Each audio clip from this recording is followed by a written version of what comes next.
Hello everybody.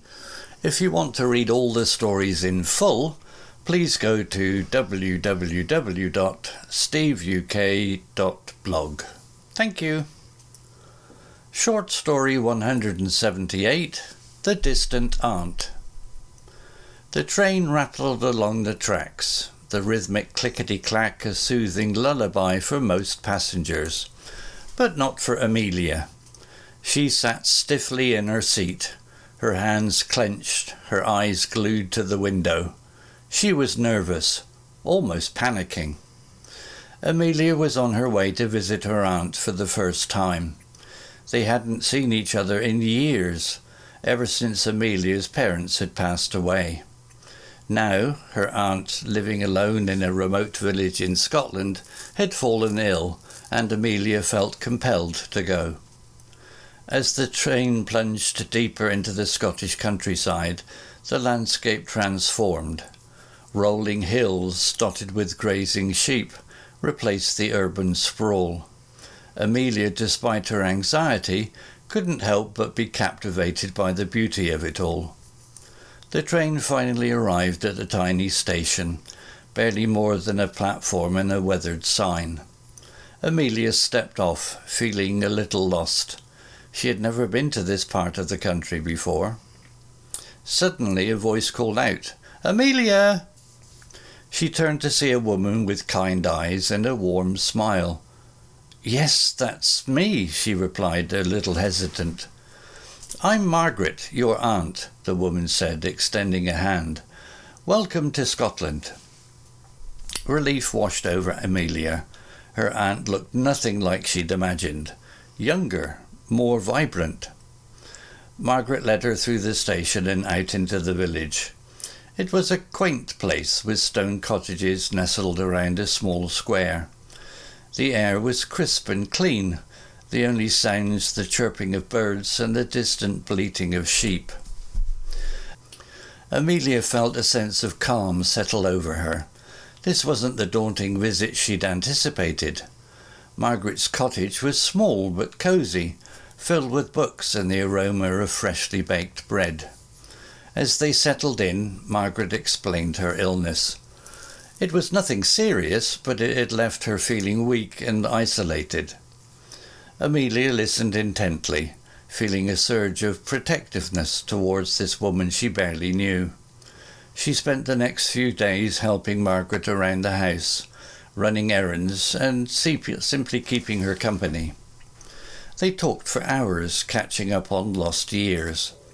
Amelia learned about Margaret's life in the village, her love for gardening, and her passion for local history.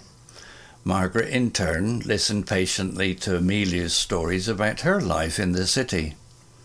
One evening, as they sat by the fire sipping tea, Margaret said, "You know, Amelia, you've been a lifesaver this week. I don't know what I would have done without you." Amelia smiled. "It's been my pleasure, Aunt Margaret. I'm so glad I came." As the days passed, Amelia felt a growing sense of belonging in this quiet village. She enjoyed the simple life, the fresh air, and the close-knit community. She even started helping out at the local library, sharing her love of books with the villagers. One morning, as Amelia was helping Margaret in the garden, a car pulled up. A young man stepped out, his face filled with concern. "Margaret, I just heard about your fall," he said, rushing towards her. "Oh, it's nothing, David," Margaret reassured him. "Just a bit of a mishap." Amelia watched as they talked, noticing the warmth in the young man's eyes. He introduced himself as David, a local farmer who often helped Margaret with chores. As the weeks went by, Amelia found herself spending more and more time with David. They went for walks in the hills, shared picnics by the river, and talked for hours about their dreams and aspirations. Amelia realised that her unexpected visit to Scotland had turned into something much more. She had found not only a connection with her aunt, but also a potential new beginning in this charming village. The day finally came for Amelia to return to the city. As she said goodbye to Margaret and David, she knew she wouldn't be a stranger anymore. This wasn't just a visit, it was the start of a new chapter in her life.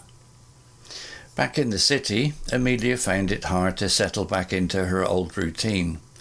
The bustling streets and towering buildings felt suffocating compared to the open spaces and fresh air of the village. She missed Margaret's warm smile, the smell of freshly baked bread, and the quiet evenings by the fire. One day while browsing online, Amelia stumbled upon a job advertisement for a library in the village. Her heart skipped a beat. This was her chance. She applied for the position, her fingers flying across the keyboard as she wrote about her experience and her passion for books. A few days later, she received an email inviting her for an interview. The interview was held in the village hall, a cosy space filled with bookshelves and the faint scent of old paper. The interview panel consisted of 2 friendly women, the head librarian and a local council member. Amelia spoke confidently about her love for books and her desire to be part of the community. She also mentioned her connection to Margaret, which seemed to resonate with the panel. A week later, Amelia received the news she'd been hoping for. She had gotten the job. Over the next few months, Amelia settled into her new life in the village. She quickly became a familiar face at the library, helping patrons find books, organising events, and even starting a book club. David, too, became a constant presence in her life. They spent their free time exploring the countryside, going on picnics and sharing stories under the starry sky. One evening as they sat by the loch, watching the sunset paint the water in vibrant hues, David took Amelia's hand. "Amelia," he said, his voice filled with emotion, "I know we haven't known each other for long, but I feel a connection with you that I've never experienced before. I care about you deeply." Amelia's heart fluttered. She felt the same way about David. He was kind, genuine, and shared her love for the simple things in life. "I care about you too, David," she replied, her voice barely a whisper.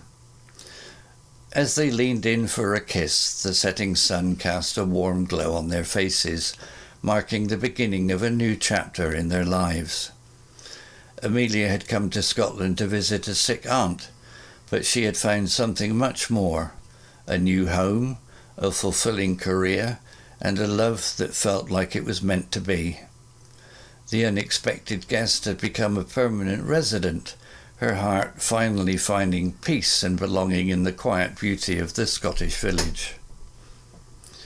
Vocabulary notes: rattled, shaken or vibrated noisily. Lullaby, a soothing song sung to put a child to sleep.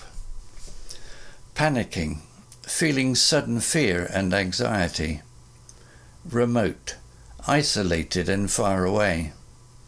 Captivated, completely absorbed and interested. Hesitant, uncertain and lacking confidence. Protectiveness, a strong desire to keep someone safe. Quaint, charmingly old-fashioned. Chirping, the sound made by small birds. Mishap, an unfortunate accident or mistake. Concern, worry or anxiety. Aspirations, hopes and ambitions. Fluttering, beating rapidly, especially with excitement or nervousness. Vibrant, bright and intense in colour. Resident, someone who lives in a particular place. Peace and belonging, a feeling of contentment and being part of something.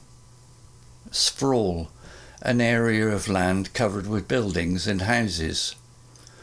Head librarian, the person in charge of a library. Council member, a member of a local government body. Patrons, people who regularly use a library. Book club, a group of people who meet to discuss books.